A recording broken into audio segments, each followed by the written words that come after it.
자, 신율의 출발 새 아침에서는 이번 주에 각 당 선대위를 연결해서 대선 전략 들어보는 시간을 마련하고 있죠. 자, 오늘은 정의당 차례입니다. 정의당 상임선대위원장을 맡고 있는 노회찬 원내대표 전화 연결하겠습니다. 노 대표님 안녕하십니까? 네, 안녕하십니까? 이거 다 똑같이 묻는 질문이에요. 그러니까 그냥 답변해 주시면 됩니다. 왜 심상정이냐 하나 이거거든요.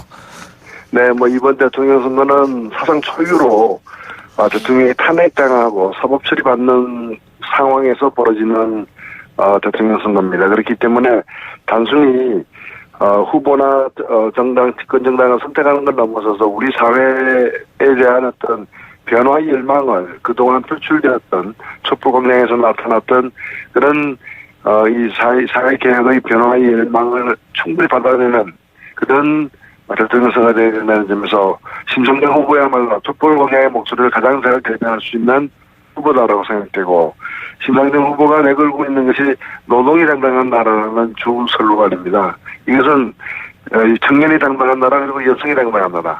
우리 사회에서 그동안의 이 개발과 성장 과정에서 소외되었던 그런 사회적 약자들, 노동자, 여성, 청년들이 이 불공정하고 불평등한 어떤 이제까지 양극화의 결과로부터 극복되는 그런 재판 정책을 갖다가 주요한 정책으로 내걸고 있습니다. 예. 네. 근데 있잖아요. 요새 이렇게 보면 사드 문제를 비롯해가지고 문재인 후보나 안철수 후보도 이게 말을 바꿨나 아니나 이런 얘기들이 많잖아요. 그러니까 이게 지금 안보 위기 상황에서 우클릭하는 거 아니냐 이런 얘기도 나오는데 이 부분은 우리 노 대표님이 어떻게 보고 계십니까? 네, 사실 정책 노선이라는 것은 정치인들, 후보들, 그 정당에 따라 차이가 있을 수 있거든요. 저는 근데 차이가 있다 하더라도 일단은 일관성이 있어야 된다는 것이고, 부득이하게 수정하거나 변경할 때는 그 근거를 당당하게 제시해야 된다는 겁니다. 예. 그런데 이제까지 보면은 어떤 후보는 사드를 갖다 찬성한다고 했다가 반대한다고 했다가 국민투표에 붙이자고 했다가 이제는 국가 간 합의이기 때문에 수용해야 된다라고 얘기를 하고 있는데, 그런 일관성이 없는 것도 문제거든요. 그 일관성이 없게 된 상황에 대해서도 경우에 따라서 다 이제 해명하는 근거가 달라지는. 그래서 국가 간 합의 때문에 지켜야 된다. 그런데 한일 위안부 협의는 아베와 이제 박근혜 대통령 사이의 합의에 대해서 받아들일 수 없다라고 얘기하고. 그래서 어떤 합의는 선택적으로 받아들이고 선택적으로 받아들이지 않는다면은 국민들이 볼 때 좀 혼란스러울 수밖에 없다고 봅니다. 특히 국가 안보와 관련된 문제이기 때문에 일관성, 그리고 명확한 어떤 논거를 제시하는 것이 국민에 대한 도리라고 생각합니다. 자, 그리고 어제 TV 토론을 보거나 그 이전에 이렇게 쭉 문재인 후보의 이 얘기하는 걸 보면 이 적폐라는 단어가 참 많이 나오거든요. 그리고 안철수 후보한테 문재인 후보는 적폐 세력의 지지를 받았다. 그러니까 적폐다. 안철수 후보는 내 편 아니면 다 적폐냐 이런 얘기도 하고, 홍준표 후보는 대한민국을 세탁기에 넣고 돌리겠다 이런 얘기도 하던데, 이런 거는 어떻게 보고 계세요?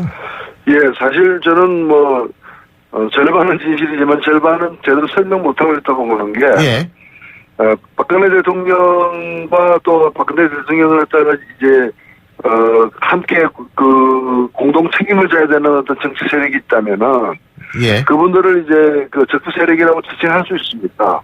그러나 냉정하게 보면 적폐란 말이 오랫동안 쌓인 어떤 그런 문제 아니겠습니까? 그렇죠. 그럼 우리 사회에 오랫동안 쌓인 문제 중에 대표적인 것이 바로 불공정, 불평등이라고 국내외에서 다 얘기하고 있거든요.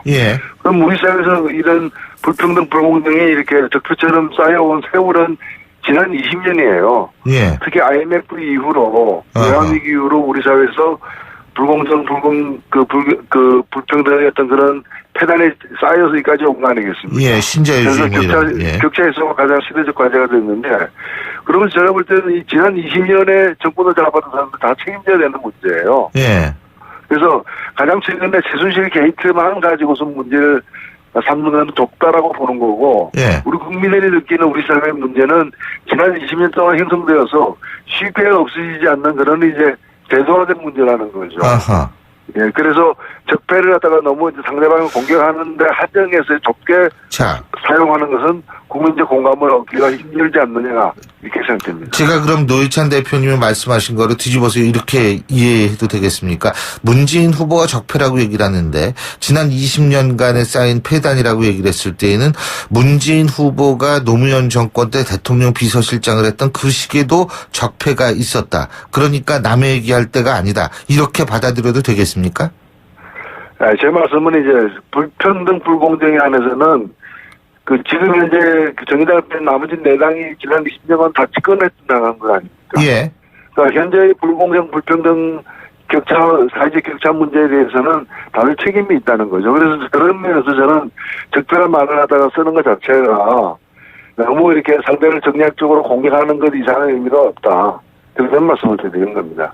그 쓰면 안 된다. 그런 얘기를. 네. 아. 예, 그런 말을 쓰는 거는 그야말로 이제 공격하는 얘기밖에 안 되는 거고, 국민들이 볼 때는, 국민들은 지금 제일 관심 있는 게 이 불공정하고 이 불평등한 사회, 돈이 실력인 사회가 언제 끝장나냐, 이번 정권 바뀌면 달라질 수 있냐, 여기에 대해서 사실 기대가 큰 거거든요. 예. 예, 거기다가 답을 해주는 것이 필요하고, 거기에 대해서 과거의 정책에 책임이 있는 부분들은 그런 걸 시인하면서 얘기를 해야 된다는 거죠. 시인하면서 얘기를 해야 된다. 그 시인이라는 건 지금의 불평등 불공정 구조에 대해서 자기도 책임이 있다. 책임이 없고, 나도 책임이 있다라는 시인을 한 다음에 얘기를 해야 된다. 그렇죠.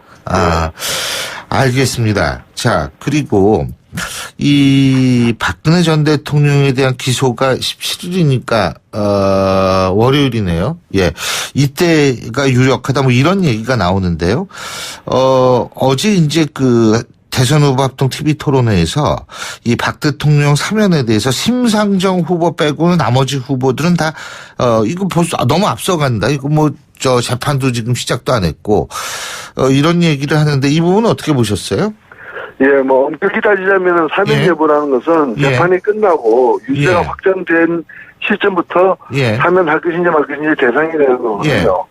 그러니까 지금 이런 건 사실이죠. 그러나 문제는 뭔가면은 지금 국민들이 요구하는 것은 일반적인 어떤 그런 보편적인 원칙에 대해서는 분명히 해달라는 거거든요. 네. 예를 들면 법 앞에 누구라도 그 평등해야 된다라거나, 그리고 사면권이 대통령 사면권이 권력층이나 재벌에게만 행사되는 그런 폐단은 없도록 하겠다라거나, 예. 이런 일반 원칙은 충분히 얘기할 수 있다고 봅니다. 또 국민들이 그걸 요구하고 있고요. 예. 그런데 이제 이런 특정에 대해서 얘기하기 힘들다라는 얘기를 하면서 일반 원칙까지도 얘기를 피하는 식으로 가서는 의혹만 증폭된다라는 걸 말씀드리고 싶습니다. 그렇군요. 지금 어쨌든 뭐 사면 이런 얘기가 나왔으니까 또 이 부분도 우리가 얘기를 해봐야겠죠. 우병우 전 수석 말이에요. 네네. 구속영장 기각이 됐는데 이게 국정농단 사태의 핵심 인물은 다 구속이 됐는데 우병우 전 수석만 구속이 안 됐다는 얘기가 있습니다. 이 부분은 어떻게 보고 계시죠? 네, 지금 대표적으로 뭐 김기춘 전 비서실장도 구속이 되어 있습니다만 그 주요 혐의가 직무유기, 직권남용 이런 거거든요. 예. 그런 점에 있어서는 우병우 전 수석도 마찬가지이고, 게다가 이분은 뭐 자기 휴대폰도 다 깨끗이 이 지우는 등 증거 인멸의 어떤 흔적까지도 있는 상황이기 때문에 왜 영장이 발부되지 않는지 참 의문이고요. 그리고 마치 그 검찰도 제대로 좀 수사 안 한 게 아닌가. 자기 식구 감싸기로 한 거 대충 이제 덮은 게 아닌가라는 그런 의혹이 여러 측면에서 많습니다, 사실은. 예. 마치 그 삼성 엑스파일 사건 때 특가 검사들을 갖다가 불러서 조사도 제대로 하지 않고 그냥 공소시효가 끝나는 뭐니 여러 합당치 못한 이유를 대면서 덮어버렸던 그 사건과 좀 유사한 사건이 아닌가 이렇게 보여집니다. 지금, 어쨌든, 근데 이게 우리가 흔히 헷갈리는 게 뭐냐면, 구속이 안 됐다. 그러면 죄가 없다. 이렇게 생각하는 분들도 있는데, 그건 아니죠. 그러니까 물론 그건 전혀 아닙니다. 그건 아니고, 우병우 수석이 뭐 죄가 없다. 이렇게 결론 난 것이 아니라, 단지 구속을 할 필요가 없다. 이렇게 결론 난 거기 때문에, 불구속 기소가 되는 거 아니겠습니까? 그죠? 근데 불구속 기소가 되면 이제 불구속 상태에서 재판을 받게 되는데, 뭐 우리가 재판 결과를 미리 예단할 수는 없겠죠. 하지만 최소한도 이 법이 상식이라고 얘기했을 때 우병우 전 수석 어떤 운명을 걸을 거라고 보십니까? 예, 말씀하신 대로 어찌 보면은 민주사회에서는 불구속이 원칙이죠. 예. 특별하게 구속해야 될 사유가 없으면 불구속해서 기소하는 것이 오히려 보편적이어야 되는 것이고, 다만 이번에 영장 기각 사유를 보니까 뭐 증거인멸 이런 것 이외에도 그 검찰이 제기한 이러한 어떤 범죄를 저질렀다라고 주장하는 데 대해서 설명이 부족하다라고 이제 그 법원에서 보는 것 같아요. 예. 그렇기 때문에 특히나 또 수사 과정에서 이제 이번 우병우 전 수석 같은 경우에는 본인의 그 개인 그 집안 회사인 정강 회사와 관련된 비리 문제, 예. 그 다음에 그 이석수 특별감찰관에 의한 감찰 행위에 대한 방해하는 문제, 그 다음에 최수실 개인투자 등을 갖다가 청와대 민정수석으로서 이렇게 방어하기 위해서 이렇게 직권을 남용한 문제 등이 의혹 대상이었는데, 예. 이와 관련해서 그 주위에 있던 3개월 내지 4개월 사이에 많은 경우는 특정, 예를 들면 검찰국장하고는 1000회가 넘는 그런 통화를 했단 말이에요. 그러면 하루에 10분 이상 통화를 했다는 얘기인데, 뿐만이 아니라 서울중앙지검장이나 검찰총장하고도 장시간 통화를 갖다가 고비고비마다 했는데, 이런 데 대해서 그럼 식구끼리 다 이렇게 짜고 뭐 수사를 갖다가 막기도 하고 틀기도 하고 한 거 아니냐라고 의혹을 일으켰는데, 예. 이에 대한 수사 내용이 전혀 없어요. 예. 불러 조사했다는 것도 없는 것이고, 그래서 이것이야말로 어찌 보면은 다른 수사와 달리 우병우 전 수석 건은 검찰의 수뇌부가 직접 연관이 됐기 때문에 수사 못한 거 아니냐라는 문제 제기까지 나오고 있는 상황이죠. 예. 네, 그래서 이걸 갖다가 제대로 이번에 검찰에서 영장을 재청구해서 하든가 아니면 뭐 특임 검사를 임명해서라도 재수사를 하지 않는다면 반드시 어느 정당이 차기 집권을 하든 간에 예. 차기 집권한 정부에 의해서 특검 요구가 나올 수밖에 없는 상황이 아닌가 이렇게 보이죠. 그리고 뭐 공수처 얘기도 나올 수 있겠죠, 그죠? 고위공직자 그렇죠. 비리 이걸 갖다가 수사처. 제도적으로 이제 보완하기 위한 공수처 논리가 예. 찬반 양론이 있었는데 더 설득력을 얻어가는 상황이 아닌가. 검찰이 스스로 그걸 만들어내고 있다. 이렇게 스스로 보입니다. 검찰이 고위공직자 비리 수사처 신설을 만들어가고 있다. 네, 알겠습니다. 그렇겠습니다. 네. 예, 오늘 말씀 잘 들었습니다. 고맙습니다. 네, 감사합니다. 예, 지금까지 정의당의 노회찬 원내대표였습니다. 수정하거나 변경할 때는 그 근거를 당당하게 제시해야 된다는 겁니다. 예. 그런데 이제까지 보면은 어떤 후보는 사드를 갖다 찬성한다고 했다가 반대한다고 했다가 국민투표에 붙이자고 했다가 이제는 국가 간 합의이기 때문에 수용해야 된다라고 얘기를 하고 있는데, 그런 일관성이 없는 것도 문제가 되지만 그 일관성이 없게 된 상황에 대해서도 좀 경우에 따라서 다 이제 해명하는 근거가 달라지는. 어허. 그래서 국가 간 합의 때문에 지켜야 된다. 그런데 한일 위안부 협의는 아베와 이제 박근혜 대통령 사이의 합의에 대해서 받아들일 수 없다라고 얘기하고, 그래서 어떤 합의는 선택적으로 받아들이고 선택적으로 받아들이지 않는다면은 국민들이 볼 때 좀 혼란스러울 수밖에 없다고 봅니다. 특히 국가 안보와 관련된 문제이기 때문에 일관성 그리고 명확한 어떤 논거를 제시하는 것이 국민에 대한 도리라고 생각합니다.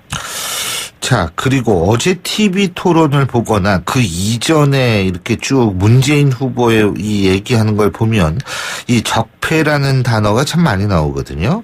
그리고 뭐 안철수 후보한테 문재인 후보는 적폐 세력의 지지를 받았다. 그러니까 적폐다. 뭐 안철수 후보는 내 편 아니면 다 적폐냐 이런 얘기도 하고, 홍준표 후보는 대한민국을 세탁기에 넣고 돌리겠다 뭐 이런 얘기도 하던데, 이런 거는 어떻게 보고 계세요? 예, 사실 저는 뭐 절반은 진실이지만 절반은 제대로 설명 못하고 있다고 보는 게, 예.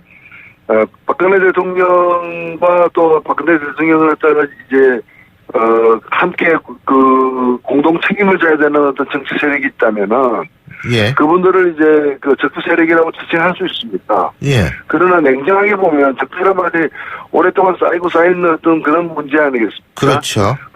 자, 신율의 출발 새 아침에서는 이번 주에 각 당 선대위를 연결해서 대선 전략 들어보는 시간을 마련하고 있죠. 자, 오늘은 정의당 차례입니다. 정의당 상임선대위원장을 맡고 있는 노회찬 원내대표 전화 연결하겠습니다. 노 대표님 안녕하십니까?